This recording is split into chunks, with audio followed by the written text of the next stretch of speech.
एक समय की बात है। किसी नगर में दो भाई रहते थे। बड़े भाई का नाम श्याम था और छोटे भाई का नाम रामू था। श्याम बहुत ही घमंडी और अमीर था, जबकि रामू बेहद गरीब और सीधा साधा था। रामू के हालात इतने खराब थे कि उसके पास पहनने को ठीक से कपड़े नहीं थे और परिवार के लिए 2 वक्त की रोटी जुटाना भी मुश्किल था। जब भी रामू मदद के लिए श्याम के दरवाजे पर जाता, श्याम उसे डांटकर भगा देता। रामू हमेशा उदास रहता और दिन भर काम की तलाश में इधर उधर भटकता रहता था।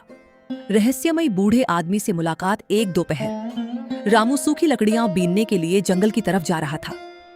रास्ते में उसे एक कमजोर बूढ़ा आदमी मिला जो भारी पत्थरों की एक बोरी उठाने की कोशिश कर रहा था। बूढ़ा आदमी थककर सड़क किनारे बैठ गया। रामू दौड़कर उसके पास गया और बोला, बाबा, ये बोरी बहुत भारी है, लाइए मैं इसे आपके घर तक पहुंचा देता हूँ। रामू ने बोरी उठाई और बूढ़े आदमी के पीछे पीछे उसके घर तक चल दिया। रामू के चेहरे पर उदासी देखकर बूढ़े आदमी ने पूछा, बेटा, तुम इतने परेशान क्यों हो? तुम्हारी आंखों में बहुत दुख है। बाबा, मेरे पास कोई काम नहीं है।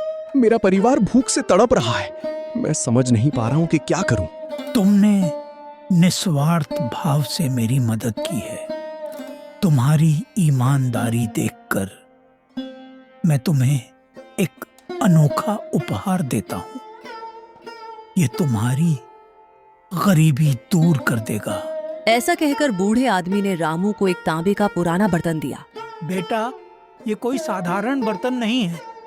तुम इससे जो भी खाने पीने की चीज मांगोगे, ये तुरंत दे देगा। जब तुम्हारा काम पूरा हो जाए तो इस पर एक नीला कपड़ा ढक देना। ये सामान देना बंद कर देगा। रामू बर्तन लेकर खुशी खुशी अपने घर की तरफ दौड़ा।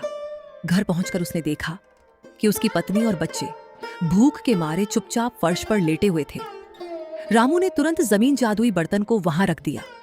वह बर्तन के सामने बैठ गया और बोला, बर्तन जी, हमें भूख लगी है। कृपया ताजी रोटियां और सब्जी दे दो। देखते ही देखते बर्तन से गर्मा गर्म रोटियां और सब्जी निकलने लगी।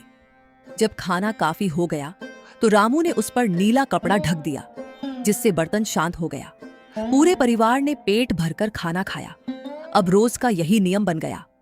रामू उस बर्तन से अनाज, चावल, दाल और घी मांगता और उसे बाजार में जाकर बेच देता। धीरे धीरे रामू के पास बहुत सारा धन आ गया। उसने एक सुंदर घर बना लिया और उसका परिवार अच्छे कपड़े पहनने लगा।